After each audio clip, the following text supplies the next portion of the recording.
पुराने जमाने की बात है। एक ताजिर था जो शहर से दूर एक गांव में रहता था। वो तिजारत के लिए रोजाना शहर जाता और मुख्तलिफ अशिया की खरीदो फरोख्त किया करता। तिजारत करने के लिए उसके पास एक गधा था। वो गधे पर सामान लाद कर रोजाना शहर जाया करता। ताजिर अपने गधे की बहुत अच्छे तरीके से देखभाल करता, उसकी खुराक का बहुत ख्याल रखता, उसे वक्त पर चारा डालता और पानी पिलाता, क्योंकि ताजिर को पता था कि उसकी तिजारत के लिए इस गधे की बहुत जरूरत है। गधा बहुत सेहतमंद था। ताजिर बहुत सारा सामान एक साथ गधे पर लाद कर फरोख्त के लिए शहर ले जाता, लेकिन उसका गधा बहुत कामचोर और आलसी था। उसको भागना दौड़ना खाना पीना बहुत पसंद था। ओह, आज फिर शहर जाना पड़ेगा। मुझे हमेशा छुट्टियाँ क्यों नहीं हो जाती? मुझे छुट्टियाँ बहुत पसंद हैं। मेरे मालिक को तो हमेशा काम की ही पड़ी रहती है, पर मुझे फारिग रहना बहुत पसंद है।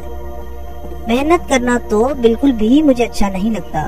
ताजिर अपने गधे पर सारा सामान लाद कर शहर ले जाता और ताजिर को शहर जाने के लिए एक नदी को पार करना पड़ता था। शहर जाकर वो सारा सामान बेच देता। ताजिर को हर रोज बाजार की मांग के मुताबिक अशिया की तिजारत करनी पड़ती थी। कभी कपास तो कभी नमक, कभी सब्जियां तो कभी फल। ताजिर को पता लगा कि बाजार में नमक की मांग बहुत बढ़ गई है। ठीक है, मैं बहुत जल्द ही नमक लेकर आ जाऊंगा। उसने अपने गधे पर 4 बोरियां नमक की लादी और उसको मालूम हो गया तो 4 बोरियों का वजन काफी ज्यादा है। ओहो, मेरा गधा इतना वजन नहीं उठा सकता। इसका वजन थोड़ा कम करना पड़ेगा, यही ठीक रहेगा। उसने गधे की पीठ से एक बोरी उतार दी, फिर भी गधा आगे जाने के लिए तैयार नहीं था। ताजिर को अपने गधे का तो बहुत ख्याल था, पर उसको अपने गधे का पता था कि वो बहुत कामचोर और आलसी है। उसने एक छड़ी गधे की पीठ पर मारी और उसे बाजार ले जाने की कोशिश करने लगा।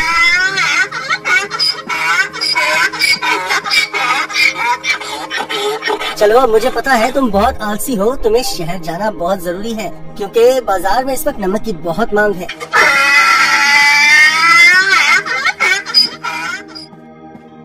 ताजिर ने सारा नमक फरोख्त कर दिया। ओहो, सच में बाजार में नमक की बहुत मांग है। ताजिर ने फिर रोज की तरह शहर में नमक फरोख्त करना शुरू कर दिया। गधे पर कभी 3 तो कभी 4 बोरियां लाद कर बाजार जाना पड़ता था, जिसकी वजह से गधा नाखुश था। पर वापसी पर गधा बिल्कुल खाली आता और बहुत खुश होता। रोज की तरह ताजिर ने फिर से 4 बोरी गधे की पीठ पर लादी और शहर की तरफ निकल पड़ा। जब वो नदी के पास पहुंचा तो उसे पानी ज्यादा नजर आया। हमें बहुत ध्यान से आहिस्ता आहिस्ता चलना होगा ताकि हम पानी में कहीं गिर न जाएं। जैसे ही उन्होंने आधी नदी पार की, अचानक गधे का पाँव एक बड़े पत्थर से लगा और गधा फिसल गया और पानी में बैठ गया। ओहो, तुमने ये क्या किया? बोरियां तो अभी भी मेरी पीठ पर हैं, लेकिन मुझे इतना वजन महसूस नहीं हो रहा। ये एक जादुई नदी है। गधा इस बात से हैरान था कि नदी में फिसलने की वजह से उन बोरियों का सारा नमक नदी में घुल गया था और बोरियों में से नमक खत्म हो चुका था। इसकी वजह से गधे को वजन महसूस नहीं हो रहा था, क्योंकि बोरियों में नमक बचा ही नहीं था, सब खत्म हो चुका था। ओहो, मेरी सारी मेहनत जाया हो गई। अब मैं शहर जाकर क्या करूँगा? सारा नमक तो बह गया है। शुक्र है खुदा का, मेरा गधा तो सही सलामत है। गधे को कुछ नहीं हुआ। अब शहर जाने का कोई फायदा नहीं, मुझे अब घर जाना चाहिए। वाह, कोई वजन भी नहीं और काम भी नहीं। ये तो कमाल की नदी है। फिर अगले दिन ताजिर ने 4 बोरियां गधे की पीठ पर लाद दी और शहर की तरफ निकल पड़ा।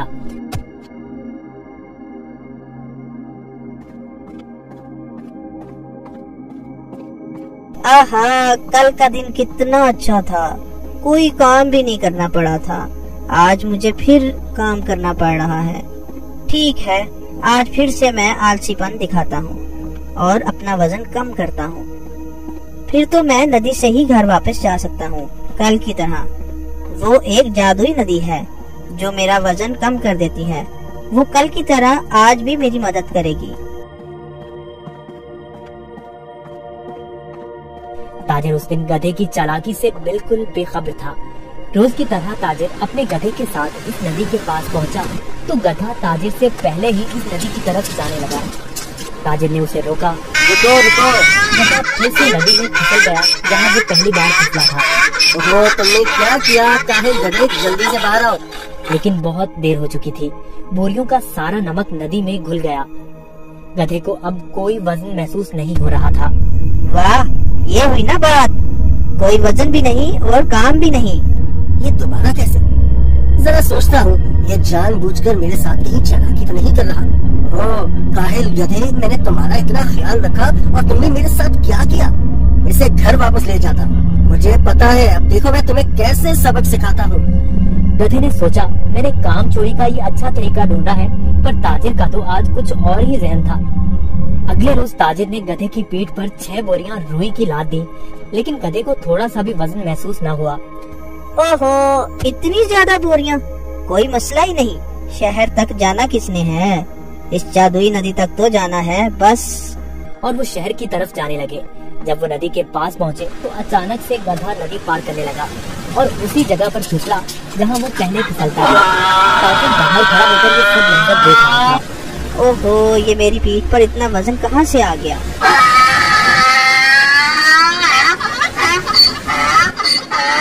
ताजिर बहुत समझदार आदमी था। उसको पता चल गया कि उसका गधा जानबूझकर ये सब उसके साथ कर रहा है। इसलिए ताजिर ने इस दफा बोरियों में नमक के बजाय रुई भर दी थी। जैसे ही गधा नदी में फिसला तो रुई ने पानी जब्त कर दिया और गधे की पेट पर वजन ज्यादा हो गया। हाँ, तुम मुझे इतने दिनों से बेवकूफ बना रहे थे। तुम्हारी इस हरकत से मेरा बहुत नुकसान हुआ है। तुम्हें इस बात का अंदाजा भी है क्या? अब तुम इसी तरह बोरियों के साथ घर जाओगे। गधे को उन बोरियों के साथ ही घर आना पड़ा। इस तरह गधे ने अपना सबक सीख लिया और उस दिन के बाद गधे ने कभी नदी में फिसलने की हिम्मत न की।